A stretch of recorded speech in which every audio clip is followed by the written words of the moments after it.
thought these were June and they're May. Time flies. Good morning, everyone. Today is the Environment Committee meeting of the City of Rehoboth Beach. It is Thursday, July 21st, and I call the meeting to order at 10:30 a.m. I'm going to do a roll call vote. Mr. Charlie Garlow. Present.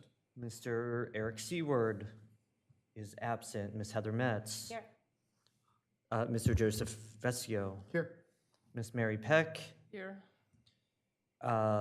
Ms. Nettie Green. Here. And that is the committee, and the chair is present. So we have a quorum and can conduct business this morning.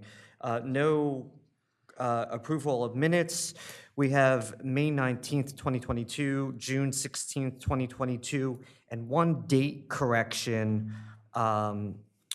We previously approved one that was September 2nd, 2021. The correct date on that was June 4th, 2021. So we are approving those three sets of minutes. Any questions, concerns? I had a concern about just, and I'd be glad to help out with it, just when people from citizens come and share with us, I think it would be good to include just kind of a summary of where they were coming from rather than just comments. Yeah, and you know, like the person that spoke about wind power, and then I see that Carolyn is here again, but just where she was coming from with the support of the SB 134 from the commissioners and his concerns about the closeness of the wind turbines and other concerns. And I know that's hard for you to do, so I'd be glad to, you know, summarize what citizens say. I think it's very important. Yeah, I mean, yeah, we usually just put down what they talked about, but if, we could include their position on things. Just kind of the Could position. we do that, Ann? And just Yeah. include their position? So, so what I'm hearing is that we want a little bit more more specifics about what citizen comments are within the minutes going forward. Yes, yes. Okay. It sounds like we can do that. Any other questions or concerns or comments about the three sets of minutes?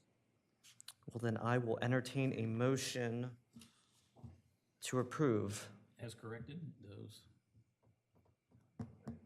I'm sorry? as corrected with that date change? that you Yeah, mentioned? with the one corrected date change, correct. I move that we accept those minutes as corrected. Okay. A second. Second, okay, we've got a motion and a second to approve the three sets of minutes. One is just a date correction. All those in favor signify by saying aye. Aye. Any opposed?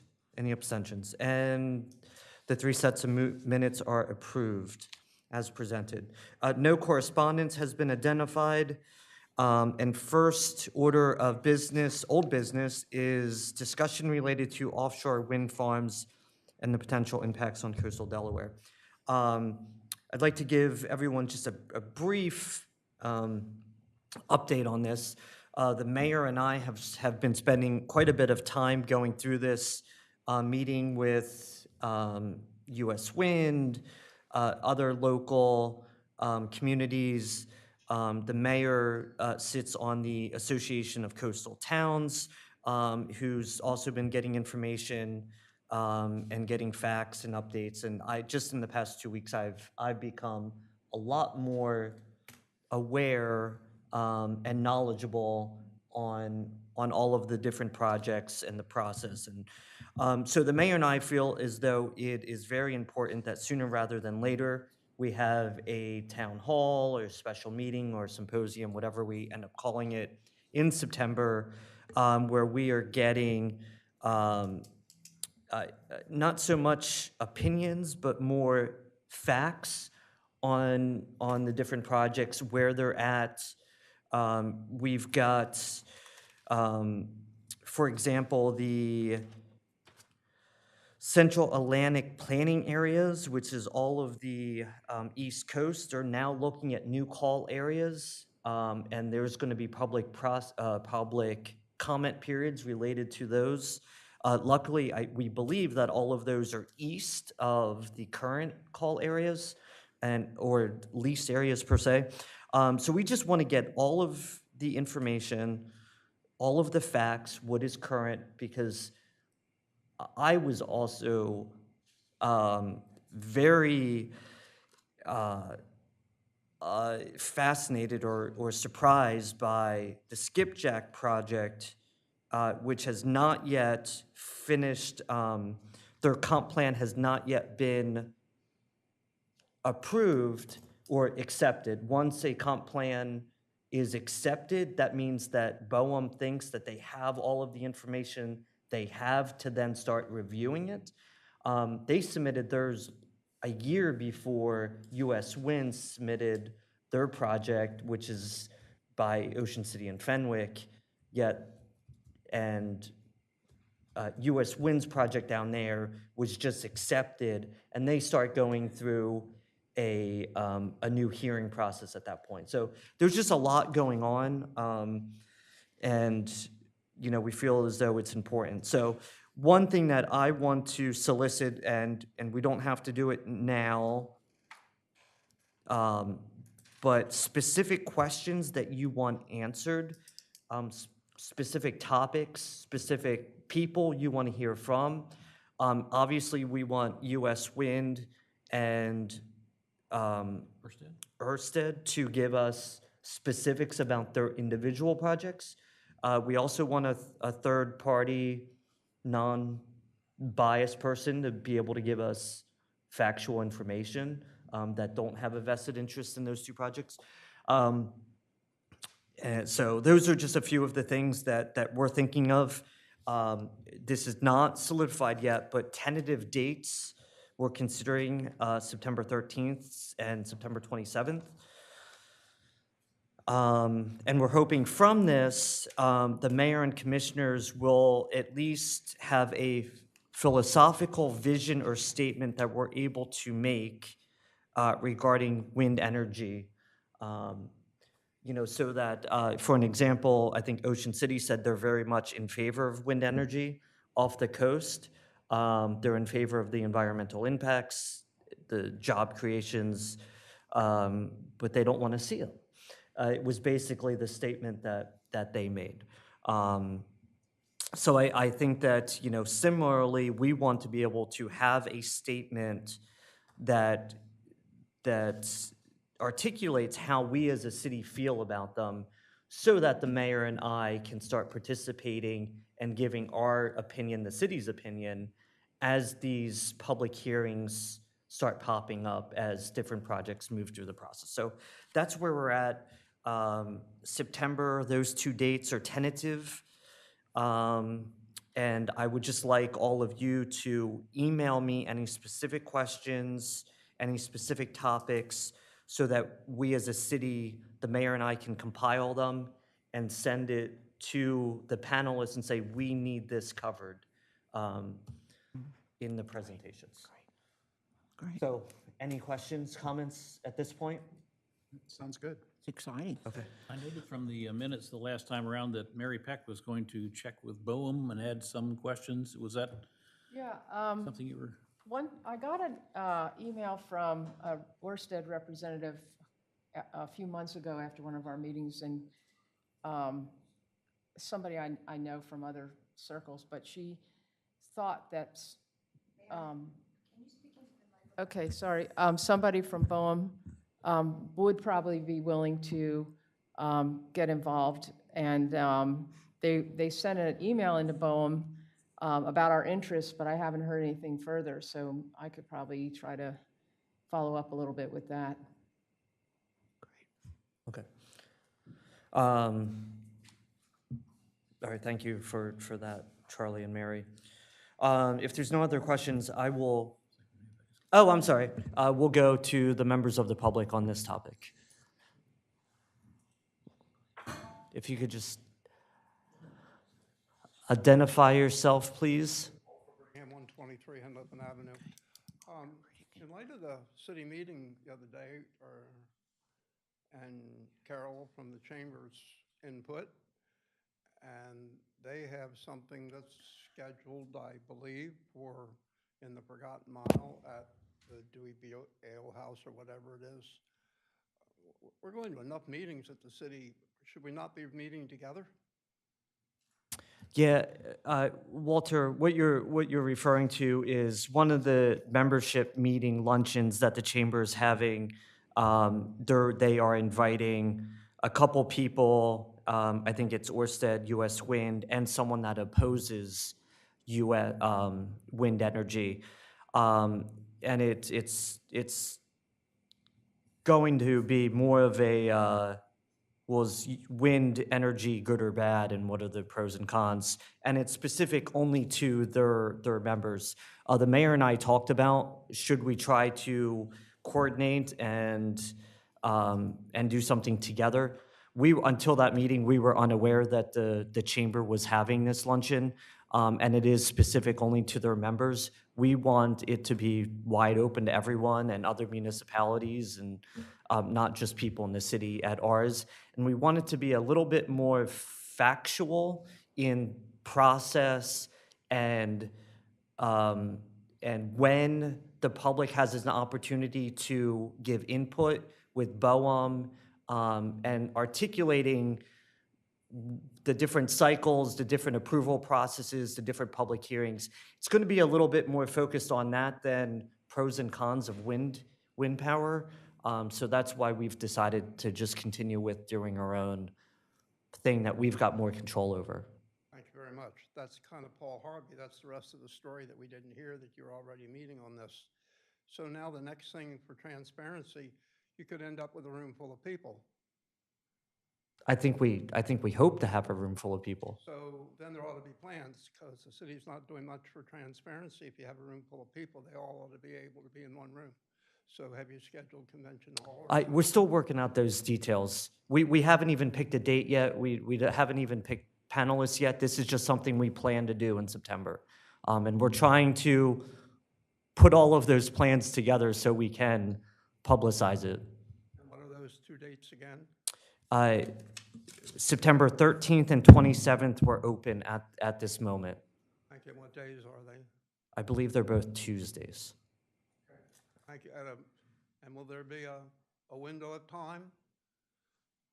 And I've sat up here and been cut off. There ought to be a certain amount of time that not to exceed 3 hours or something like that. That it doesn't get.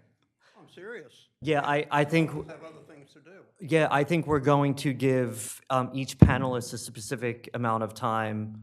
We're not just going to let it go on for hours. Thank you. Thank you. Any other comments? You can come up to that microphone too if you want, David. And just identify yourself, please. Yeah, hi, good morning. Dave Diefendorfer, city resident. So I just had a question with your agenda. Your agenda said you were soliciting questions from the citizens, or do you want us to email them to you? Because I have several questions that I'd like to. I would prefer them being emailed. Okay. So it's easier to compile, and then I will publicize via this committee all of the feedback that I've received, so it's public. No problem. That's what I'll do. I think that's the more efficient way to do it. No problem. I'll copy this. I'll copy Linda and Ann. All right, thank you. All right, with that, I will go to the next item on the agenda, which is discussion related to gas-powered landscape equipment and use of them in the city. I did ask, with the help of the city arborist, I know we've got one landscape company here today. Because of scheduling, Spizzato and Sussex Tree is not able to be here today, but will be at our next meeting, which I believe is the 18th of August. So with that, September.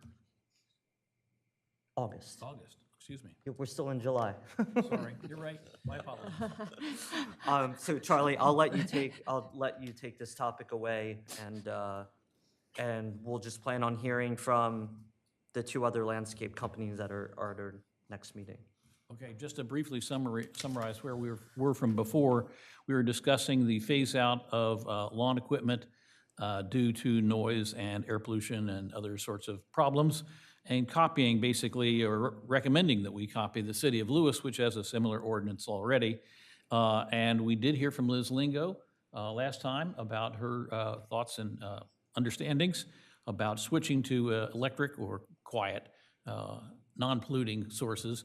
And Edward asked me to invite Ed O'Connor, who I know is a local businessman and has a service for lawn care using only electric equipment, and so I did invite him. He's here today.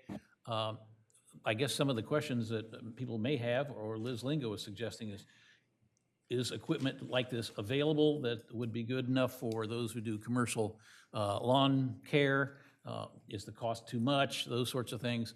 Or is equipment getting better and better every month or every year? And so we'd see likely improvement by the time that the compliance date would be. We recommended 2025 as a compliance date.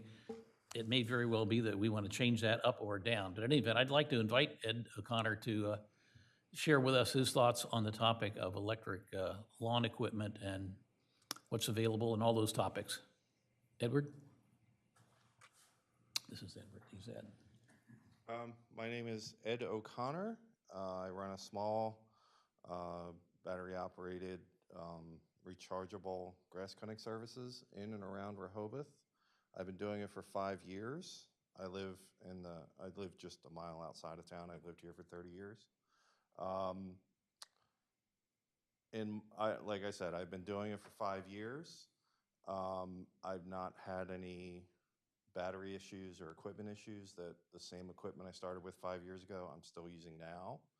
There is some minor maintenance of keeping your blades sharpened, keeping the lawnmower decks clear, things like that. But I found that it cost me pennies per hour to run this equipment. It is very quiet, meaning I can be running my lawnmower in the back of someone's house, and if you're standing on the sidewalk, you can barely hear it compared to regular gas-powered lawn equipment that you can hear blocks away. One of my customers once referred to gas-powered lawn equipment as one of the sounds of summer, that every day, 7 days a week, you wake up in the morning and during all daylight hours, you're going to hear a piece of equipment. I think sound is probably the most popular, most tangible when I explain to people that it's battery operated and very quiet, and you don't get any off-gassing either, meaning you don't have the odor of two-cycle gas. In terms of operational, you have to develop basically a battery strategy. Either you have enough batteries to swap out throughout the day, or a charging strategy, meaning you get through the morning and then during your lunch you have a place to plug in and recharge the batteries. Charge time for batteries can vary from the smaller batteries, take 30 minutes to charge.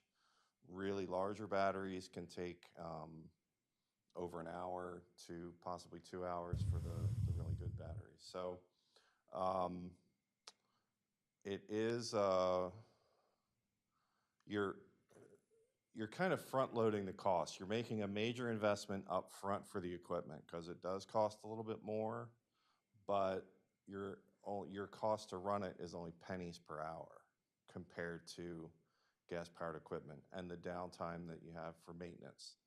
And ethanol is a little harder on smaller engines, and we're adding ethanol to gas. So there's some pluses and minuses to the whole process, but I've been doing it for 5 years, and I've been very happy with it.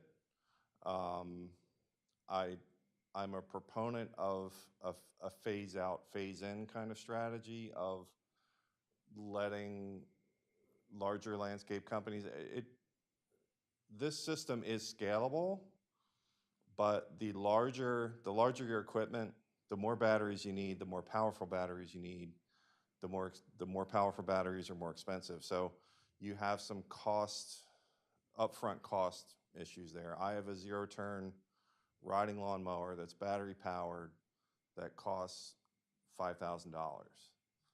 That's a lot of money, if you're telling Sposato that might have dozens of riding lawnmowers, to develop the strategy. So if there was some way of phasing it in And somehow, if there was an enticement for these businesses to either give them a break on their, business license, or somehow, give them a rebate or something, that might help the process.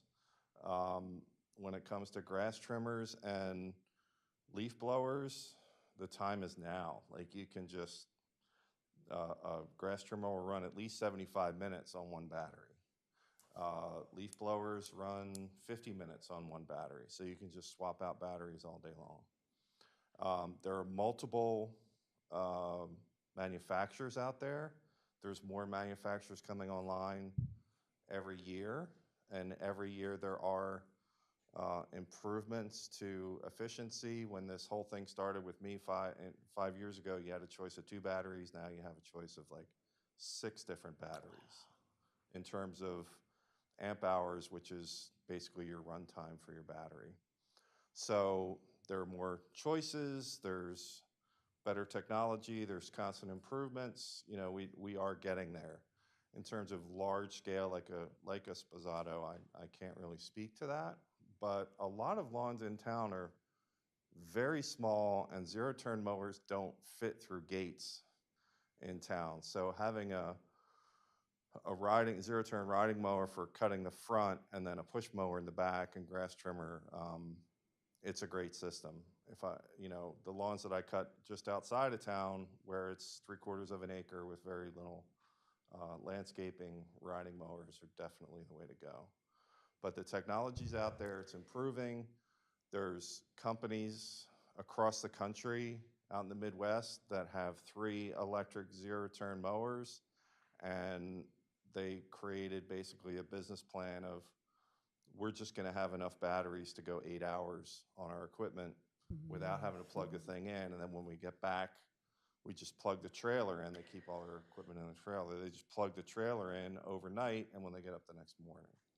So you can also close loop it, where it's just all solar powered, your solar power, and then charging at night from the solar energy. So it is possible to do it. Phasing in, I'm more of a proponent of phasing it in to give companies who are so used to doing what they have been doing to actually learn how this process works. So, are there any? Good. I have a question. Go ahead. So last week we were told, or the last meeting, we were told that the downtime that would result from battery charging, et cetera, would not make it feasible to use electric equipment, that people would be spending more time charging the batteries than actually doing the landscaping and yard work. So what kind of downtime are you seeing, if any? I'm seeing 0, because I am not, my batteries are swappable. Okay. As most equipment is right now. I mean, there is equipment out there where you have to plug it in, like it's like a lithium-ion battery drill. You don't, when the battery dies, you don't stop. It usually comes with 2 batteries. Well, the lawnmower, the push mower, comes with 2 batteries. So the batteries take 30 minutes to charge, and it runs the lawnmower for 25 minutes. So you have a 5-minute gap where you can constantly rotate those batteries through. I've purchased multiple batteries. So all I do is, when the battery dies, I just swap out the battery, 0 downtime. It's just like refueling. And so what's the average life of a battery right now with current technology? How long does it? Well, it goes by amp hours. If I'm running a 2.5 amp hour battery, which is sort of the bottom end of it, will run a grass trimmer 75 minutes, will run a leaf blower 40 to 50 minutes. I should have clarified. I mean, how long until you have to throw that battery out and get another one? I don't know yet, replace because I've been using my same batteries for 5 years. Oh, good. Okay. And I haven't experienced any degradation either. Like, I put a battery in and it only lasts 10 minutes. No, they're still doing what they do. You do have to They are temperature sensitive, meaning if you leave them out in the sun or you discharge them very fast, like if you're going through really thick grass and you're discharging that battery quickly,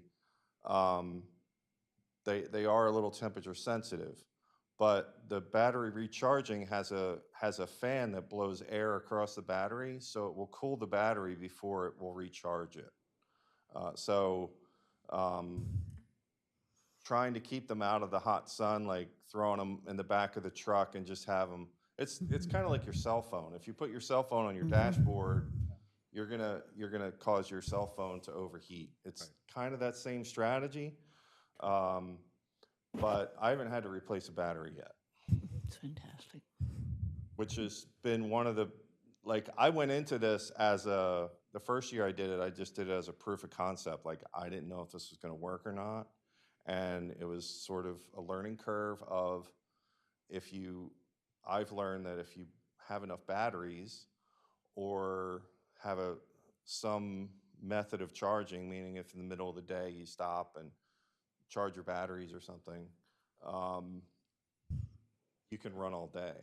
So I haven't really experienced, I would consider that like lawn care range anxiety like EVs have of, do I have enough batteries? Well, I haven't had to replace them, and like I said, if it takes 30 minutes to charge a battery that's completely discharged and my grass trimmer is running 75 minutes, I could theoretically never I'd never have any downtime with that. When you get into the larger batteries, the 6 amp, they make a 12 amp battery now for the riding mowers.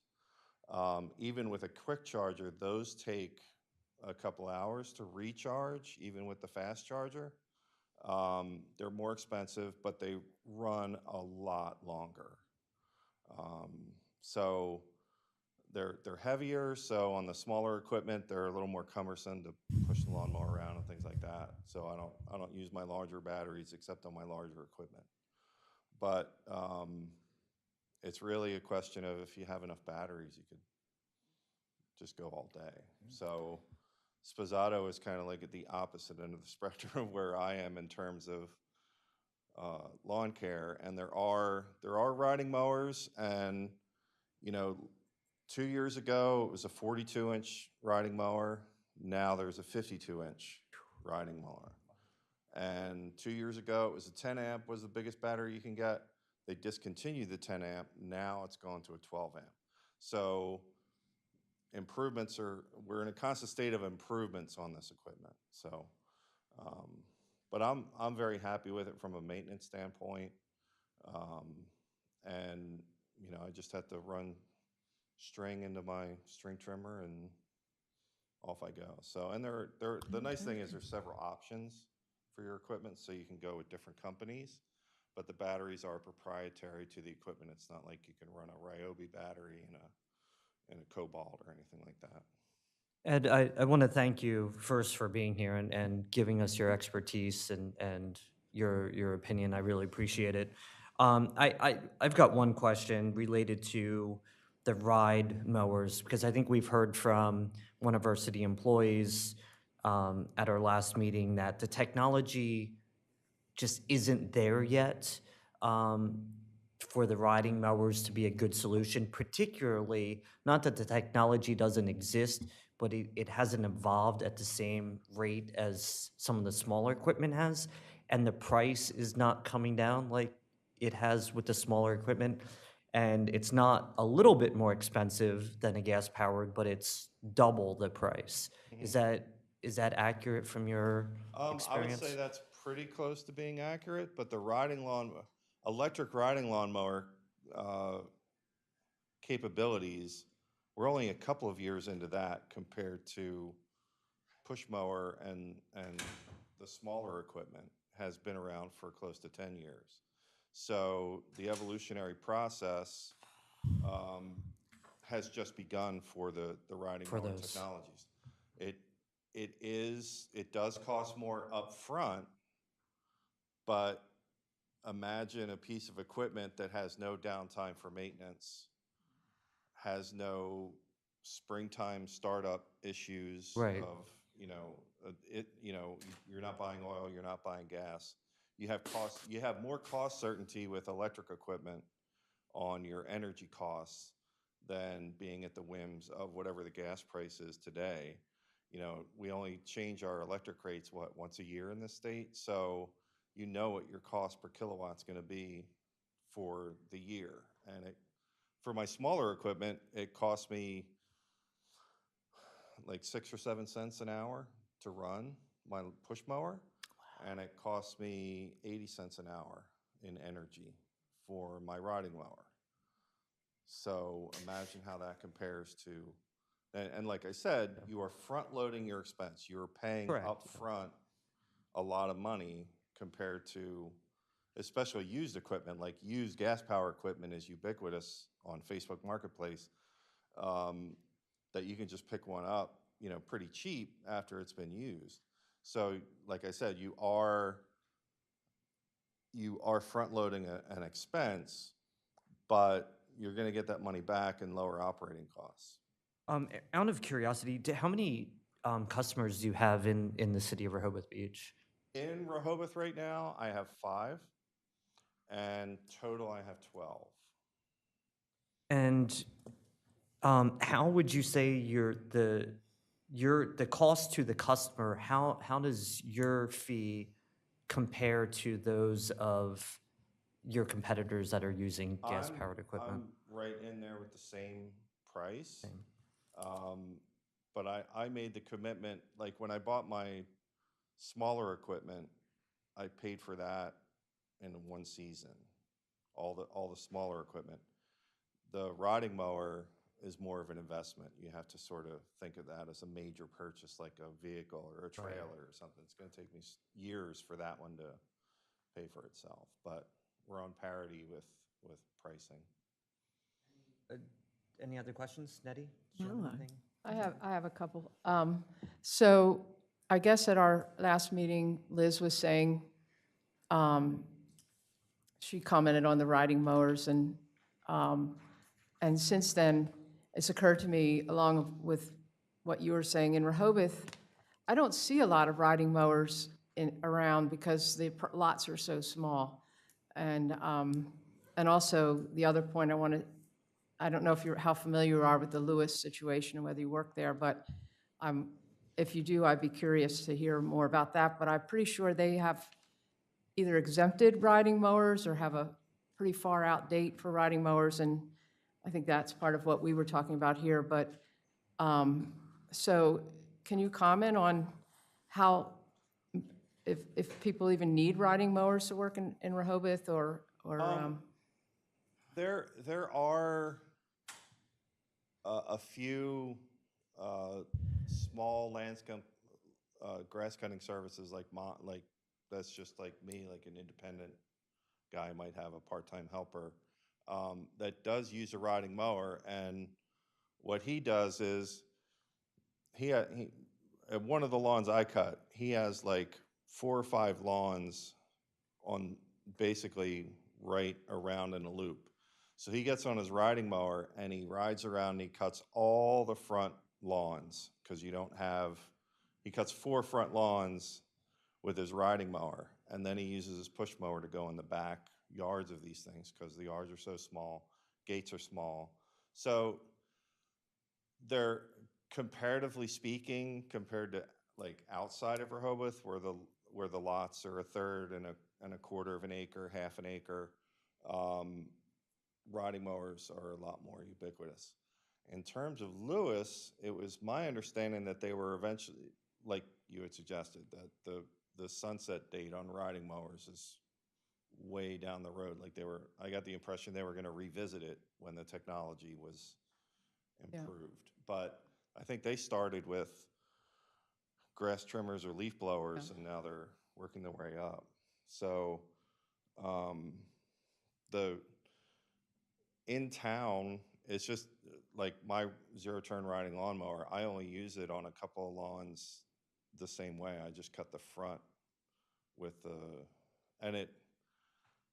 you can, if you're only running your zero-turn riding mower for like 10 minutes, cutting the front of a lawn, batteries are gonna last a really long time on that. I use it mostly for larger lawns in Henlope and Acres where they're on a 3/4 of an acre or 2/3 of an acre. So there, like I said, there is this considerable cost for the riding mower stuff. As a person who cut grass in high school and paid for my books in college, and trained as a mechanic in the Coast Guard, I like gas-powered equipment. I work on my own cars. I'm going to miss them eventually when all that goes away. But you can't, from a business standpoint, you can't beat the operating costs of electric lawn equipment. But I do like the sunset idea that they were doing in Lewis, because you kind of have to start somewhere. And if you start with grass trimmers and start with your leaf blowers, which they're a little quieter than gas-powered stuff. The nice thing about those pieces of equipment is when they're actually running, when you're running that fan or you're running that trimmer, the sound is about the same. Gas-powered equipment is a little noisier, but when you let off the trigger and it stops running, complete silence. You don't have a little 2-cycle engine idling like a mini bike. So you do get an instant return on the sound and emissions issue, if that's a primary concern. But people in town, you know, when you explain it to them, they get it. They understand, you know, the sound, the gas. They like the environmental impact of being a little bit greener than gas engines. Yeah, so people in town seem to be receptive to it as well. Edward, thank you for your testimony. I was picking up from what you're saying that you're in favor of phasing this in, or you would recommend to us that it be phased in, starting with the smaller equipment. Is that what you were saying? You know, the trimmers, the blowers, maybe the hand push mowers, and then later the riding lawnmowers because they're more expensive. Is that what you were thinking?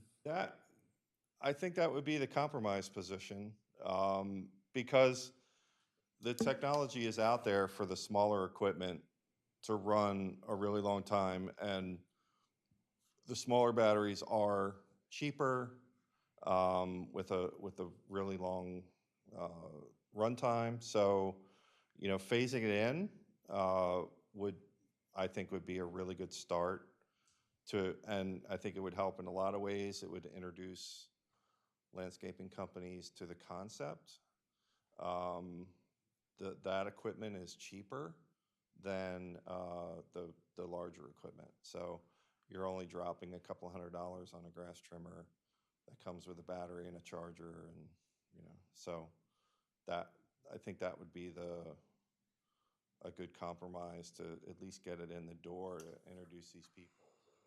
And you don't really know, you're not really going to know how good or bad it is until you actually go and do it. Otherwise, it's just a intellectual exercise of, well, we think this is going to happen. So I know the city of Milford, I have a friend that works in public works in Milford, and they were considering trying electric equipment from a maintenance standpoint because they were having to tear these small gas-powered grass trimmers apart. This was a couple years ago before COVID.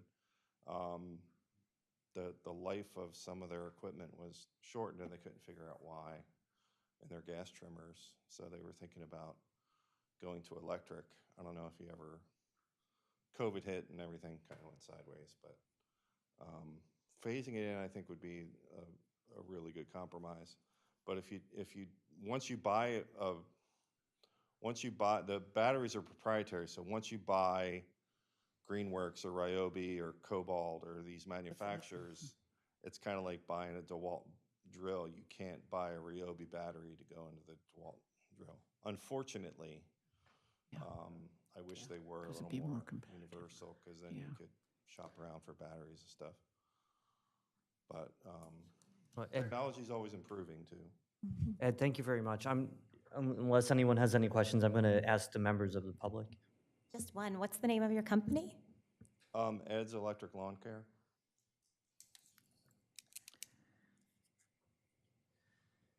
Any members of the public wish to speak?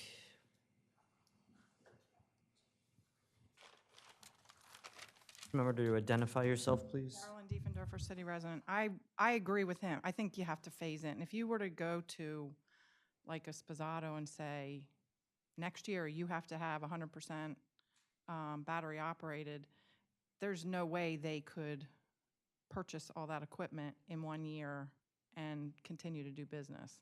And then I'm not sure that there's enough other companies that could absorb the work for the people, you know, for the houses here. So I fully support phase-in also. Thank you. Well, I for one, am in favor of moving this forward and using a phase-in approach. I do think that we need to make sure we identify all of the potential issues that may arise and make sure that we're coming up with solutions for them. And articulating, I think we've got the benefit that Lewis has already gone through this, and they've written some of the language that we can help guide us to doing the same. But I'm certainly, obviously, I do want to hear from Sposato and Sussex Trees and some of the others that will be here next month, but I'm generally ready to start moving forward. And I just have a question about the process. If we want to propose an ordinance, then there's probably going to have to be a public hearing with the mayor and commissioners or to get an ordinance passed. And so I wonder whether just time, in terms of efficiency, whether it would make sense to put it, propose it officially and have a hearing where anybody who had objections or issues, public and businesses, rather than us spending a lot of time listening to people in these meetings and then proposing it and then having it shot down for various reasons. So I guess I would just propose that maybe the time is to put it to the next level.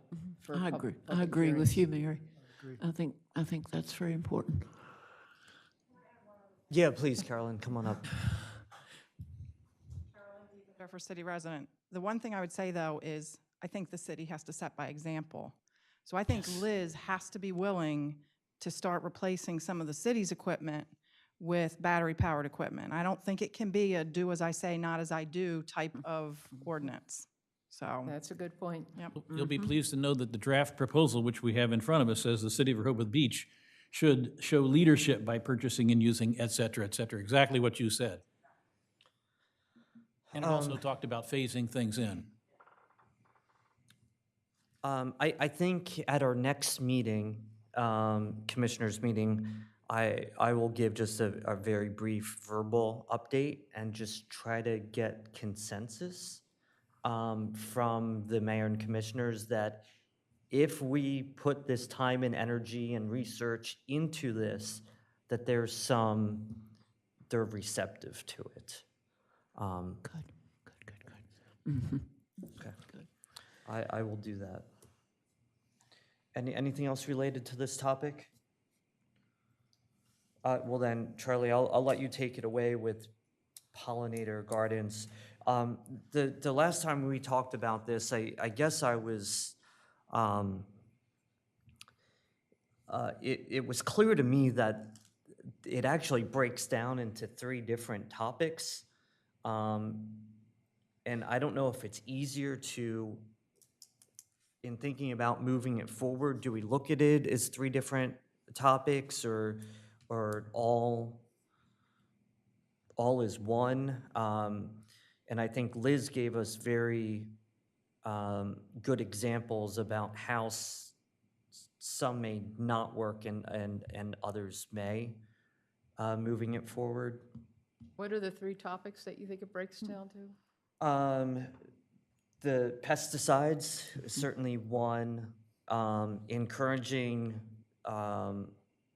native plants, I think being the second, and then just the planting of these pollinator gardens being being the 3rd. Is that a fair, Charlie, is that a fair way Yes. to look at it? Yes, that's certainly a good way to look at the 3 different parts of a pollinator proposal. Pardon me. It seems to me that, again, we ought to have the city lead by example. Thank you, Carol, for that thought. By having pollinator-friendly plantings wherever the city owns property. When it comes to residential properties, it may be more difficult to, or less acceptable to mandate what people are going to do with their personal lawns or residences, but rather it could be as a suggestion or an encouragement, or perhaps we could provide incentives from the city to residents to get rid of their grass and plant more pollinator-friendly stuff. But it seems to me that the mandatory part of it should be on the city, but not on the residences. When it comes to pesticides, I don't know that we're going to be able to ban pesticides, but we could, again, recommend that people reduce to the extent possible the pesticides because they kill pollinators as well as killing pesky mosquitoes. But again, I wouldn't want to suggest that we should mandate on residences to not use any Roundup, much as I would like to see us use no Roundup. But again, that's in a voluntary educational mode rather than a code change and mandatory. Yeah, I think we all agreed that almost all of this is going to be more education related and providing resources for homeowners on our website and maybe an annual mailing, et cetera. Could the city offer education for residents? I mean, I could work with that with master gardeners, and I've done a lot with, education and stuff. I mean, I'm wondering if it could be offered by the city. And Yeah. we did talk about this the last time, and I think one of the committees is looking at doing something like that. It was maybe the Green Infrastructure Committee. And I remember a few years ago, a gentleman came and gave a presentation here right after this room, I think was City Hall was finished and this room was open to the public about pollinators. So we certainly have done it in the past. We should do it again. I think so. And I think that is going to take some coordination between this committee and the Green Infrastructure Committee. And when I thought we had volunteered someone to reach out to them, or maybe I was just thinking it and didn't articulate it. Maybe you did and somebody forgot.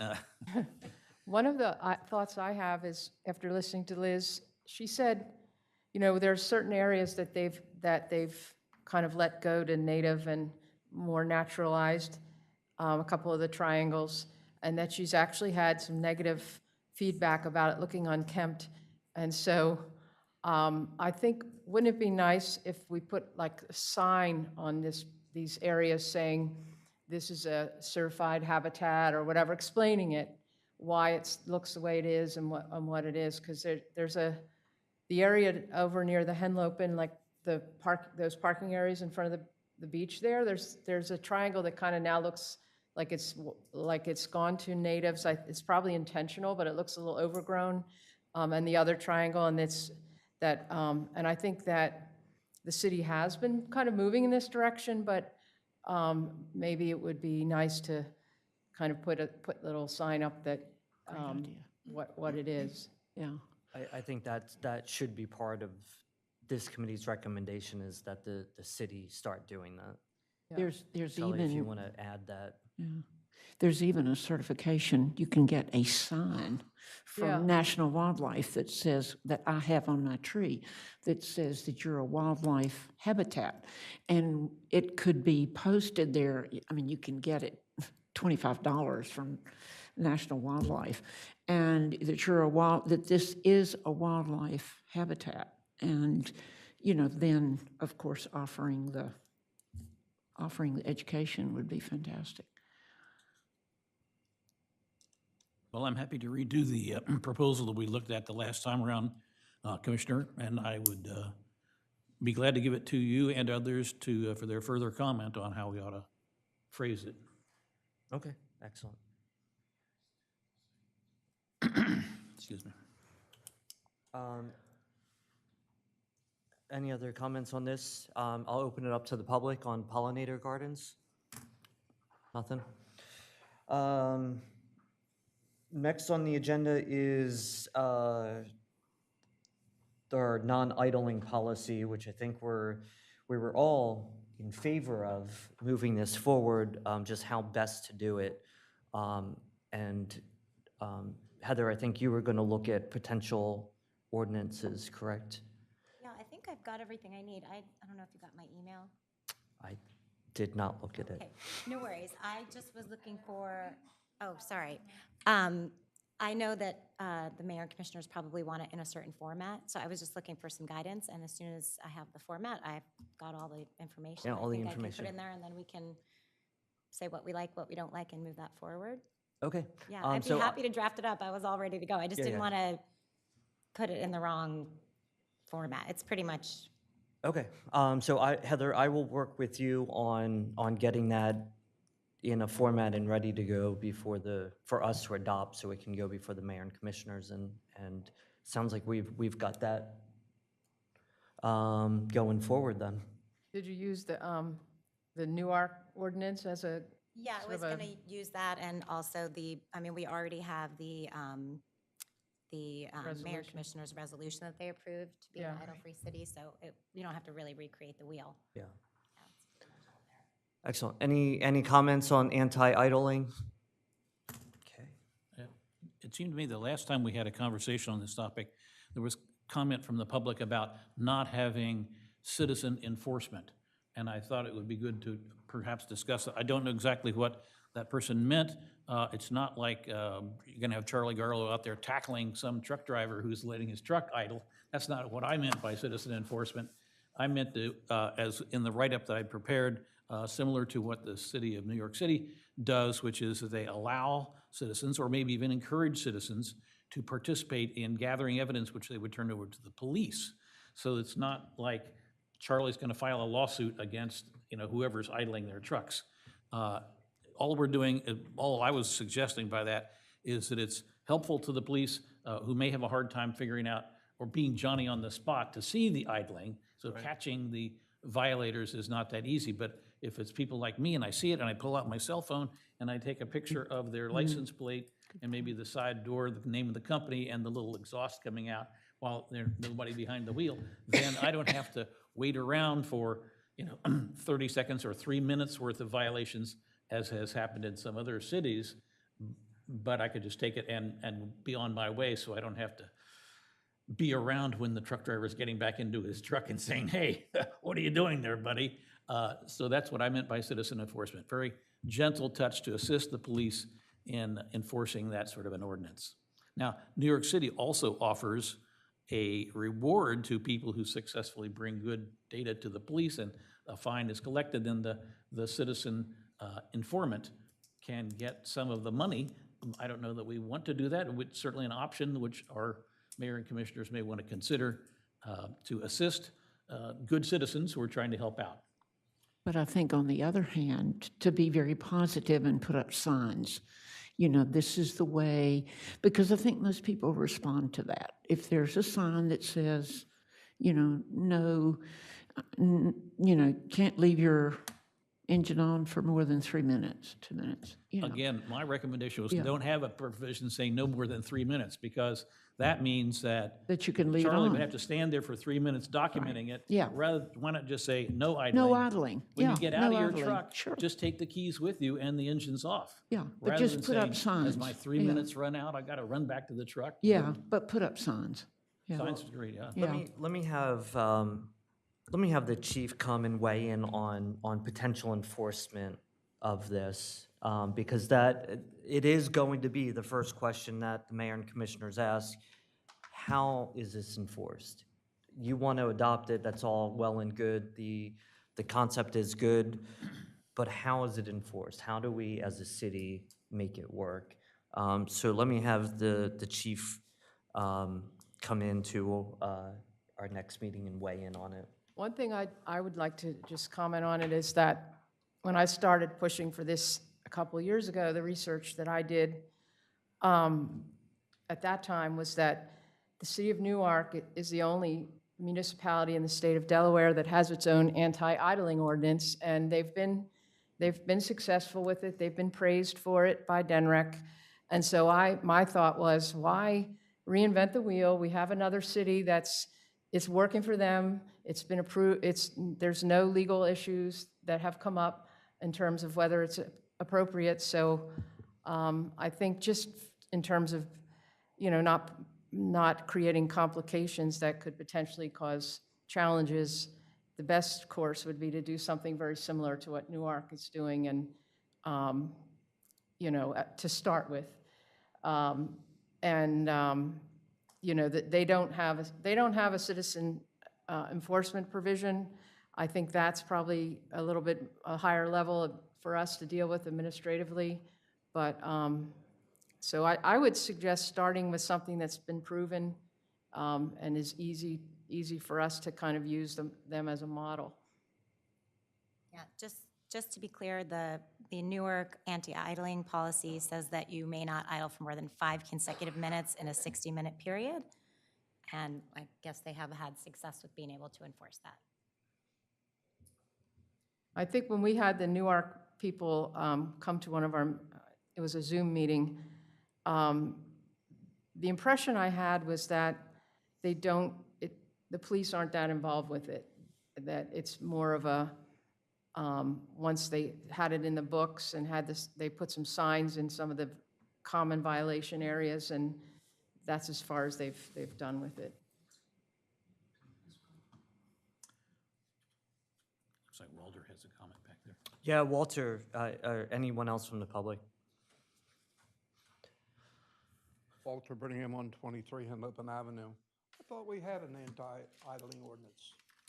It's a resolution, it's not an actual ordinance. There's no enforcement that can be taken on it. Okay, I'm trying to think positive, so I'll say I'm coming from the positive, but our problem is when we only have 2 police officers in the city on the street that can do anything, and they're overly busy and/or don't do anything. Who are you going to call? When you call dispatch and say a vehicle's across from the post office, the hood's up, and they need help, and 8 minutes later, they still don't have anybody show up on a bicycle or a walking policeman or a parking meter person, and the parking meter department says, we're not allowed to talk to the police. You need to be careful you just don't throw more stuff on the books. You also need to have some understanding. A lot of trucks and buses, you're running power takeoffs to run the air conditioning, the refrigeration, stuff like that. Good intent, and I would think you tried the city solicitor to find something under nuisance if somebody is emitting pollutants because it's not operating efficiently to shut it down. Thank you. Thank you, Walter.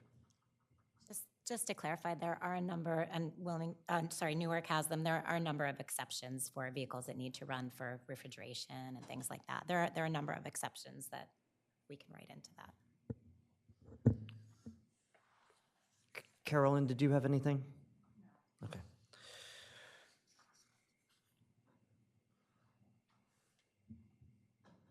I do very much understand Walter's point that we're putting another thing on the books to bog the police department down with enforcement and stuff like that, but I do think it's an important topic, and perhaps we just have not done a good job with education and signage and things like that.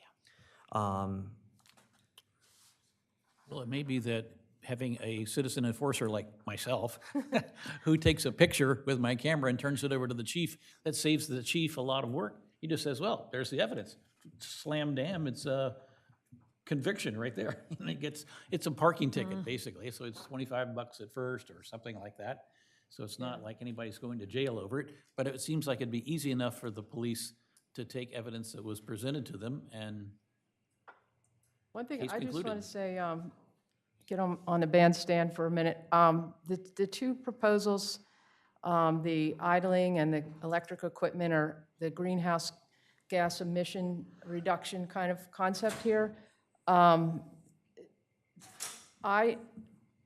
I just read an article about how, given the recent Supreme Court decision and given the failure of getting in the Senate, the bill passed, that these local and state initiatives are so important now to, if we want to cut back our greenhouse gas emissions. And the landscape equipment, I won't try to say I remember the numbers, but the amount of greenhouse gas emissions from these equipment is very high. It's amazing how high it is. And so I think really we do have a duty to do what we can to try and reduce our greenhouse gas emissions. And you know, I know I don't need to say that to you people, but I just want to not forget what this is about. Thank you. That's an excellent point, Mary. So I think we've got, Heather and I will work on solidifying this into an ordinance and in a format which the mayor and commissioners will be able to understand and appreciate.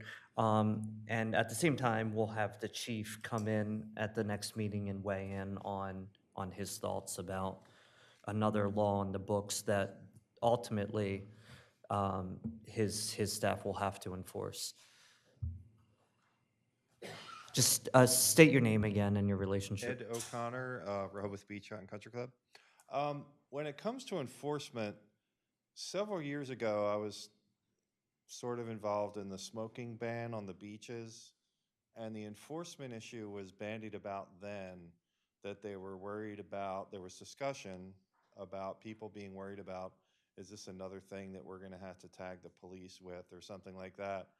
And I think the solution was, we're going to put this in place and hope that most people are going to comply with it without really having to use the police. I'm just wondering if we were to revisit that idea and see if that's what actually happened. Like, I don't think people were getting rousted by the police for smoking. It was just like people caught on to the idea. And I think that might be a good goal of, hey, everybody, let's not idle our trucks on Rehoboth Avenue, you know, and yes, there can be an enforcement wing, but you also have law enforcement's policies of, you know, selective enforcement. They decide when and where they're going to enforce. So I'm just wondering how that parallels with the smoking ban, where it's like, yeah, it's an ordinance and it's this and it's that, but you're not having police out there, I don't think, not in my experience, you know, really cracking down. It was like there was this charm offensive of an educational system of signage and educating people on smoking, and then after a while, people just acclimated to that policy. Right. So I think, you know, I wouldn't let enforcement, you know, you have the potential to enforce, but I wouldn't let that deter you from actually having the idling ordinance. Well, thank you for putting that out, Ed. That's a good point. And one, I think you're correct. I don't think there ever was a strong-handed enforcement action, or even today, I doubt that there are very, very little citations given, if any. Carolyn Diefendorfer, city resident. So the canopies on the beach.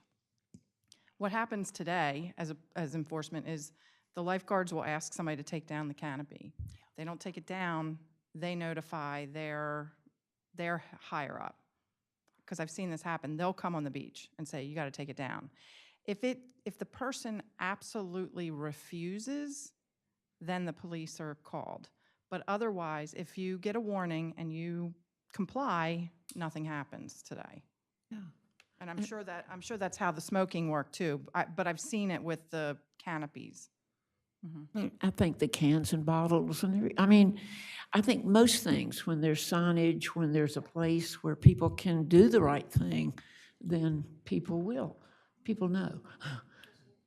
Just real quick, just to, you know, work with Chief Banks and to make sure we're not asking anybody to do something that they're really going to have a problem with. I think doing our due diligence would be good to get his input before we draft something up, and at least have the fallback position that at a minimum, what we would want to do is put up signs in the city saying, we're an idle-free city. Right. And at least get, as a minimum to do that. But I really think to do our due diligence, we should get Chief Banks' input. I have Yeah. Chief Banks, so I have the right? Yeah, Chief Banks, yeah. I feel like we should get his input. Because he's ultimately going to be the one interfacing with people and have to enforce whatever we write in here, so. Absolutely. All right, thank you. Any other comments on that? I think we've got a path forward. Charlie, I'll let you give an update on any state updates. I know SB 134 did not pass in the Senate, so I put our next agenda topic, the straw-free initiative, back on. But I'll let you give an overall update on any state or county legislation that may affect us. The SB 134, you're right, Commissioner, did not pass in the Senate, but it passed in the House. So we were optimistic that it would have been successful right before the end of the session at the end of June, but it didn't happen. So it may be brought up again next year, but those who are proponents of zero pollution Delaware and zero plastic Delaware folks, D. Durham and others, were eager to have other cities and counties perhaps pass similar legislation so that would be an incentive to the legislature next year to act. So if we want to take that advice, we might want to move forward with our own version of SB 134, which would have straws by request only, banning styrofoam, clamshells, and other, cups and other sorts of things, a host of improvements for the environment from those single-use plastic items. I'm not opposed to bringing something like that forward. I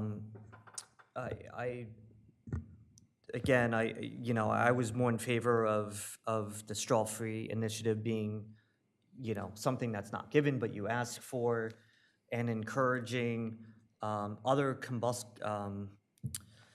materials such as, I don't know, they're using bamboo, seaweed material, soy products, all which are better than even the paper straws that some are using. So I certainly would be in favor of encouraging folks to use those products, if even offering, only if they're asked for. So, given that this isn't moving forward in the state for another 6 months at least. I think a year. A year. That's what they're thinking. Charlie, do you want to work with Nettie on maybe solidifying something, using some of the language that was on the House bill and using the format that we've used, like the climate action plan format of what the problem is? Vision, aspiration, all that kind of stuff, right? Sure. I'm happy to work with Nettie, one of my favorite people. And with you too, Charlie, thank you. Any comments on that topic from the public? Anyone else? Well, with that, we've covered quite a bit, and I think we're kind of getting to a point where we might actually accomplish a few things Hey, here. one more thing I just want to, I guess it's old business, is what's happening with the refilling stations at the bathrooms? Are they going to happen? The water refilling? Water refilling. Yeah. I will put that on the agenda. I did not put it on the agenda. Okay, so and I'm I sorry. also didn't ask you to, so. The last I remember is that they were, not for discussion, but when we get to committee comments, I'll mention my last recollection of it. Not for discussion, just a point of information.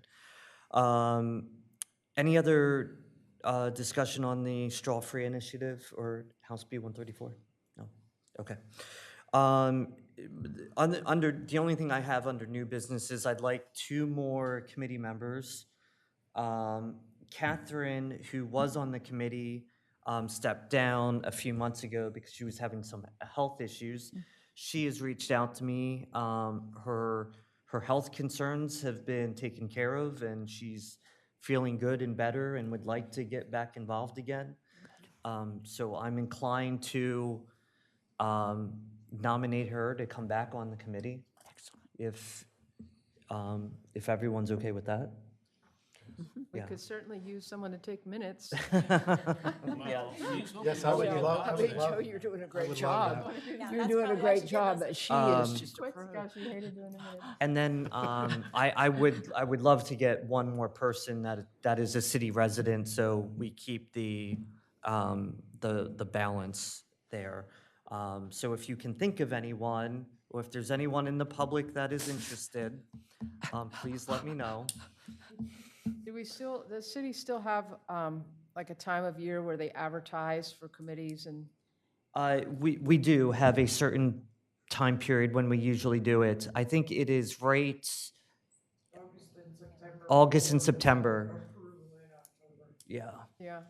But we've done a few other, at least my committees, this committee and Streets and Transportation, we've done some targeted notices for those two.